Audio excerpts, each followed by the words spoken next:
Hello everyone, welcome back to Inside 201. Today we are going to talk about set 7.3, Children's Lexical Development. Okay, actually this would be the regular lecture for Inside 201. Set 6 would be a bonus lecture. It's optional. So this would be the last one. I'm thinking about making a summary for this course. Maybe. I hope I can do that. But let's focus on today's lecture. Okay. So we are going to talk about the acquisition of children of lexicon. Okay. So it's the how children learned a new word. So actually, a word is just a symbol. A word means something without being part of that something. It's an abstract representation of the other stuff in the world. The relation between a word and its meaning is arbitrary. This is similar to what we just said in morphology. Okay. So actually pointing and whining do not count as words because these two stuff do not have the abstract relationship, do not have the abstract linking between the symbol and the meaning. Okay. Let's talk about what does it mean by knowing a word. So if you know some word, a specific word, you know how to pronounce it, you know the phonetics or phonology, you know what it means, the semantics of the word, and you know the syntactic features, where to put it in a sentence, you know how to use it in a sentence. You know how to combine it with other word parts, other morphemes. In other words, you have the morphological knowledge of this word, right? Okay. First words occur between 10 to 15 months of age. For the first few months of producing words, children add about 8 to 11 words a month to their vocabulary. So let's begin with a slow path. Okay. Around 18 months, the average child has a vocabulary of about 50 words. Okay. And then there's a special period of time called word spurt. Okay. This takes place at around 18 to 24 months of age. My baby is approaching this age. Now she is now she is 16 months old. Okay. Yeah, I'm expecting her to learn a lot of words in just few months. Okay. So at the end of a word spurt, a child's vocabulary will be around 300 words. And by the age of 6, children know about 16,000 to 14,000 words. Okay, this means that they learn roughly 9 new words a day from 18 months on. Actually, this is very amazing if you are trying to learn a foreign language. This is really hard to do. You are mastering 9 words every day. You know how to pronounce it and how to use it and the semantics of the word. This is not a easy task at all. Okay. So let's focus on the word spurt. So the threshold of the 50 words give a base. So they are going to build more vocabulary based on these 50 words. Okay. The naming insight. Children realize everything has a name. So they begin to figure out this relationship. And then they know the phonological system as well. And their cognitive function increased. Okay. However, there are some mystery in word learning. There are two major problems, two major mystery. That if you are in a situation of learning a second language, this will be the problem that you have as well. The first one will be segmental problem. In other words, how to find the word boundaries. The second one is the mapping problem. Mapping, how to map the symbol to the meaning. Okay. Okay, let's begin with the segmentation problem. Okay. How to find the word boundary. Okay. When adults say something like this, don't do that, go to bed right now, or I won't let you play with the toys.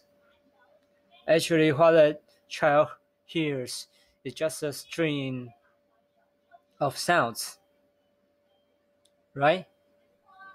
The string of sound does not explicitly express the boundary at all, right?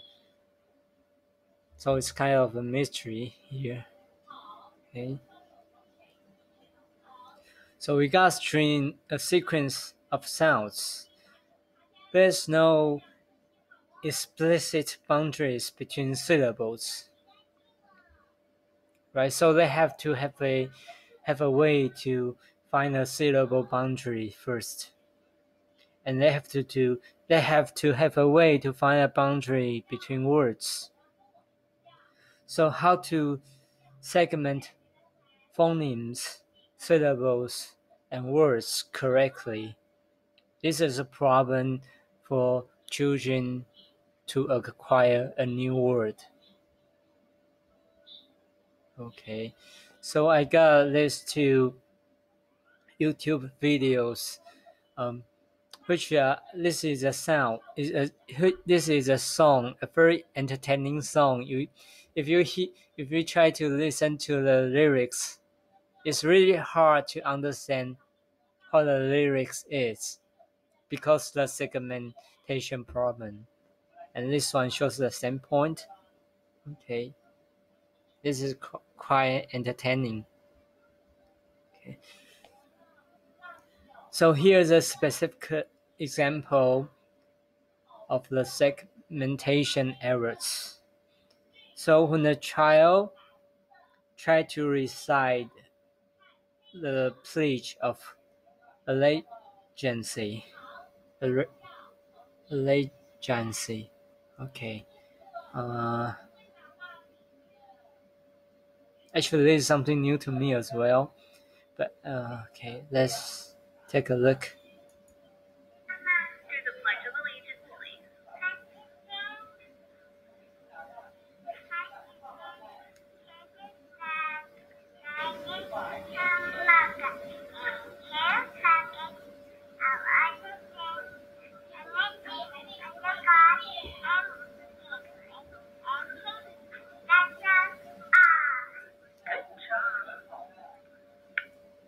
Actually, this lady does not master every word in the pledges of allegiance, right? Allegiance, right? So actually, she has some segmentation problem as well. Okay. In the literature, according to this paper, there are some common errors for reciting the paragraph. Okay, so United States sometimes will become 9 states or something like that. Okay, for which it stands will be pronounced as something like this. Liberty will become liberty. Justice will become justice or just it. The republic will become 2-3 plug it. Okay. So actually, when a child try to learn a new language, mistakes happened.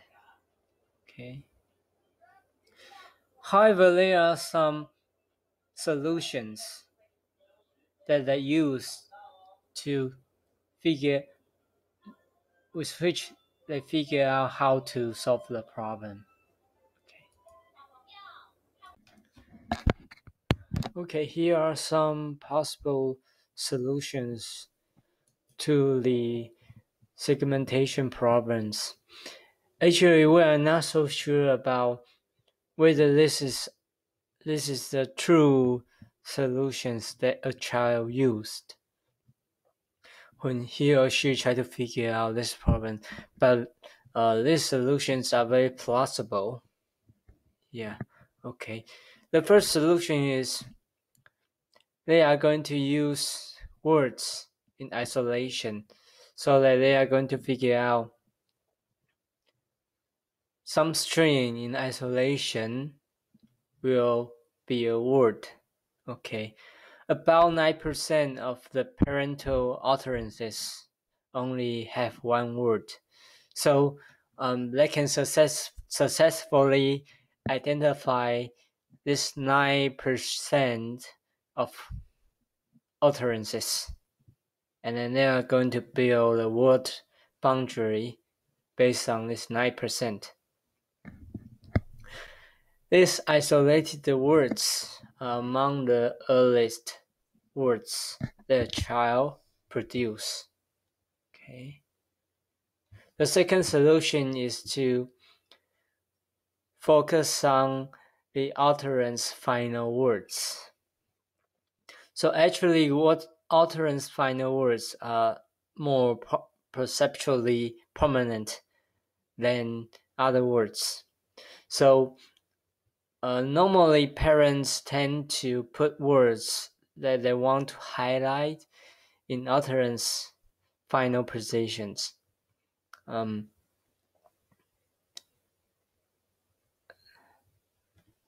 have a similar experience as well. So if I try to say something to my baby, I tend to say something important in the end of the sentence, or I just repeat the final word of the sentence.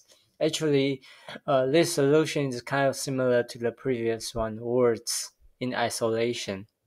So you tend to, as a parent, you tend to repeat the final or the most important word instead of the whole string, so the child can figure out what is the word. Okay. Another strategy, this is more about linguistics, prosody. Okay. Most languages have a dominant stress pattern. Okay. So we are going to use stress pattern to identify the word boundary. So in English, the vast majority of content words begin with a stressed syllable. In this pattern, trochaic, which is a strong weak stress. For example, record. We have a strong record, weak stress pattern. So the assumption of the children would be whenever we have a strong stress followed by a weak stress, then we have a word.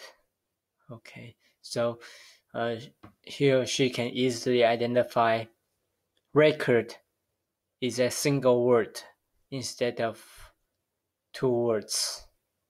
Okay, in other languages, for example, in Hungarian, most words end with a stressed syllable. In other words, whenever the child finds a stressed syllable, he or she will know that this is the end of a word. So it's kind of a marked word boundary. So different languages use different strategies. So the child can use the stress cue to find words boundaries. So, as we just said, English will have this strong, weak stress. It's likely opposite to Hungarian.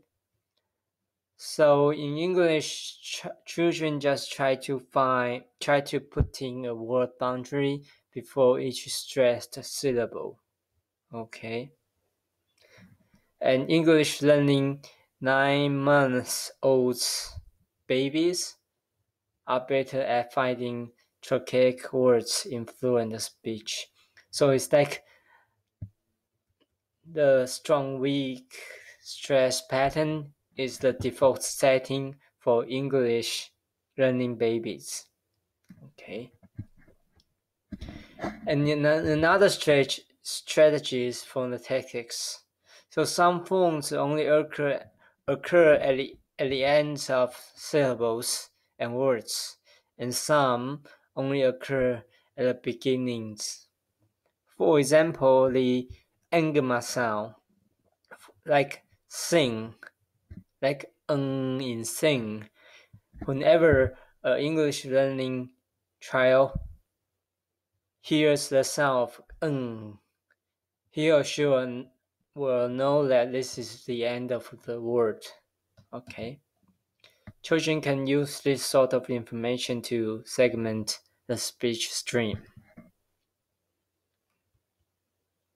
And also, this is kind of a very amazing ability of a baby. They can use statistical information. Children are aware of statistical probabilities with which certain syllables follow others. They have some kind of a computer built in our brain. They can figure out what is a possible word and what is not. We still don't understand all the stuff yet. Okay. This is more obvious. Frequent grammatical morphemes. There are some strings that will be repeatedly occurring. Okay, like that, was, can. Something like this. Whenever they find these functional morphemes, they know the string preceding them and the string following them would be different words. Okay, these morphemes are very frequent and can be cues for upcoming words. For example, that is usually followed by a word boundary and then a noun. The cat, the dog. When the baby hears the, he or she was expecting another word. Okay. Another example is was. Was is usually followed by a word boundary and then a verb. Okay. Okay, the second problem of acquiring a word is the mapping problem. For example, if you are going to learn a new language and you have a native speaker who is pointing to a picture of a rabbit, and then she says give a guy, while he is pointing to this picture. So what does guy mean? Okay, the problem is that there will be unlimited logical possibility to this picture, to the semantics of this picture. It can be meaning rabbit, animal, ears, long ears, eyes, tails, everything, right? This is the problem. Okay. This issue is raised by a philosopher, Crane, in 1960. There are infinite number of hypotheses about the word meaning, which are logically possible given the data a child has. In other words, the input does not provide enough information about what the word's meaning, right? Okay. So there are some possible solutions to these problems as well. Okay. So it could be possible that children will use the following assumptions strategies to figure out the mapping problems. Okay, the first assumption a child will have is this whole object assumption. So whenever you give a string of sounds, children will assume that this sounds refers to whole object and not object parts. For example, when a child hears a sound "gabagai," he or she will know that this symbol will not mean untouched rabbit parts. Instead, it will mean the whole object. Okay. The second assumption is this taxonomic assumption. Children assume that a new word refers to a class or category. So, Gavagai will not be a specific rabbit. For example, like Hector, my pet rabbit. This will be a specific identity and entity. So they will assume that whenever something new comes in, it will mean a category. Okay, there are some details. So there will be 3 levels. Okay, superordinate or global categories. This will be the first developed within the first year. So a child will figure out animals are different from non-animals. Okay, so this will be the first distinction. And then they are going to figure out there are different animals within the animal category. Okay, this would be the basic level categories. So they will figure out 2 more category cats. For example, cats and dogs, which are both belong to the category of animal. Okay, this will be a second stage. And then they are going to figure out the subcategory of dogs or cats. I'm giving an example of dogs.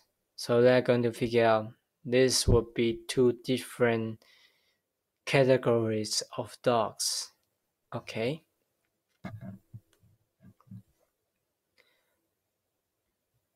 Okay, the most important message is that they are going to assume that all the strings, all the symbols will be representing a category instead of a single entity. Okay. And then let's talk about mutual exclusivity. This is another strategy a child used to deal with the mapping problem. Okay, children assume that each object only has one label, so a new word will refer to a previous unlabeled referent. Okay, so whenever they heard a new string, a new sound, they'll think this will be something new in semantics as well. Okay, so Gavagai is the one that isn't a spatula, assuming that they have learned this sound spatula. Okay, mutual exclusivity. However, there's a problem with this assumption. If a child has this assumption, it will prevent children from learning subordinate and superordinate categories. For example, a child learned vegetable first.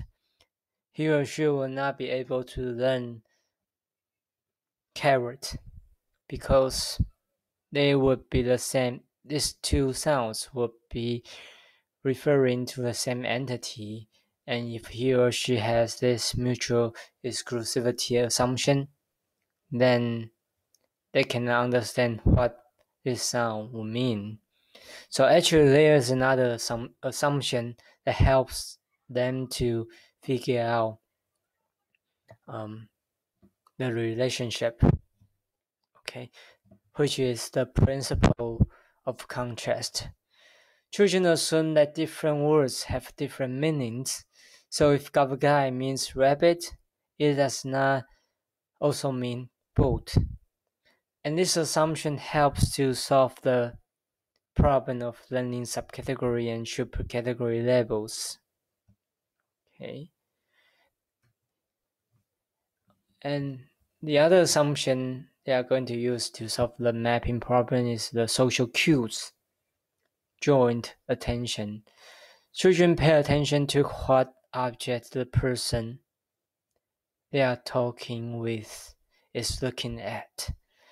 So when they are in a conversational situation, both of them will be looking at a specific object. Both of them will be paying attention to the object. If both the child and their interlocutor are looking at the rabbit, when the adult says "Gavagai," the child will apply the label to the rabbit. Okay. And another assumption, shape bias. And this is kind of universal. Children and adults tend to categorize solid objects by shape rather than by size, color, texture, etc. So shape is kind of the basic idea everyone will learn at the very first place. This emerges once a child has a vocabulary of about 50 words. So it is probably learned. Okay. We have talked We have discussed some content in this lecture, but we are not cover all of the stuff in acquisition. So I'm going to talk about what is left over. So we did not talk about the acquisition of speech production. So for example, a child will have this final consonant deletion. So when a baby tries to produce this word dog, the g sound will be dropped. Or like this boot, the t sound will be dropped. Okay, and we did not talk about the acquisition of syntax and semantics. Okay, so there are more courses that you can take if you are interested in this topic. You can take Linsci 341 language development, or this one Linsci 432 psychology of language. These are good classes as well. Okay, this is the end of this lecture. Thank you. Remember to do the quiz.